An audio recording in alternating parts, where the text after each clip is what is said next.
ملګرو په سلامونو مو هرکلی کوم.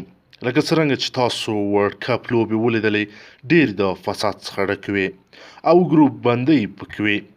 بالکل دا خبرې ټولې سمې وې، ان تر دې چې پخواني د کرکټ بورډ رئیسانو دا کارونه کول. ملګرو راځئ چې د یو پټ حقیقت څخه مو خبر کړم. د افغانستان د کرکټ بورډ پخوانی اجرایه رئیس شفیق ستانکزي د افغان حکومت له اوسني اجرایه رئیس او ولسمشریزو ټاکنو ته نومان ډاکټر عبدالله سره کتلي او له نوموړي څخه یې ملاتړ اعلان کړی دی. شفیق ستانکزی که څه هم څو اونۍ وړاندې له عبدالله سره کتلي وو، خو ښکاره ملاتړ یې نن وکړ.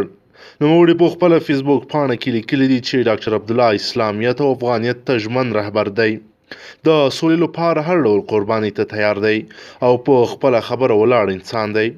په 2 ساعتونو کې ښاغلي ستانکزي ته شاوخوا 600 کمنټونه شوي چې 95 سلنه کسانو د نوموړي دا کار غندلی او د ده د څرګندونو برعکس یې ورته لیکلي چې عبدالله د شمال ټلوالې نومان دی، افغانیت نه مني او په همدې خاطر یې الکترونیکي تذکره هم اخیستې نه ده.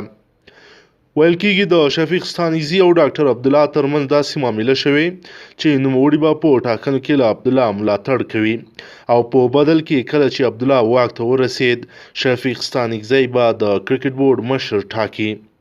شفیق عبدالله ته دا ژمنه هم ورکړې چې د کرکټ ملي لوبډلې یو شمېر اوسني او پخواني لوبغاړي چې د ده او په پره کې دي، عبدالله ته به یې راماتوي او په پټه او ښکاره به کمپاین ورته کوي.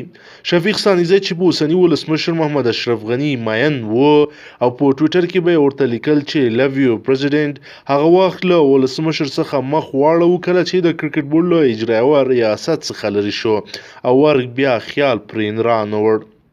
همدا ډول ویل کېږي شفیق ستانکزي د ستانکزیو قومي شورا هم مجبوره کړه چې له ولسمشر غني ملاتړ وکړي، خو د شورا یو شمېر غړو بیا له عبدالله سره یو ځای کېدل ناشوني کار باله چې په همدې خاطر د شورا پرېکړه وکړه چې په ټاکنو کې به بېطرفه پاتې کېږي او له یو نومان څخه به هم ملاتړ نه کوي.